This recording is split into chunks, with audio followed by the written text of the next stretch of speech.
Akun Instagram Denise digeruduk netizen usai dirinya diduga menyebut Fuji sebagai sosok pelakor. Selebgram dengan pengikut 212.000 itu bahkan digiring untuk meminta maaf kepada Fuji atas pernyataannya itu. Namun Denise memiliki jawaban lain terkait permintaan netizen terhadap dirinya itu.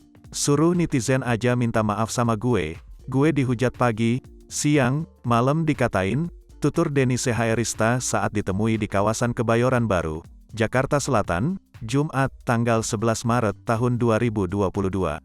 Selain itu dirinya merasa bingung kenapa harus meminta maaf kepada Fuji. Sebab ia mengklaim tidak melakukan tuduhan apapun terhadap kekasih Tarik Halilintar itu. Sebab ia hanya mengomentari terkait artikel yang diberikan kepadanya. "Minta maaf kenapa kan gue dipanggil untuk mengkomentari artikel, kalau gue ngomongin sesuatu kan ada alasannya," tegas Denise.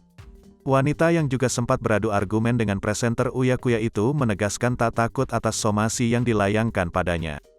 "Kalau dibilang takut gak ada takutnya lawan DP, Dewi Persik, sama Uya sekeluarga aja gue gak takut, karena gue enggak merasa bersalah," pungkasnya.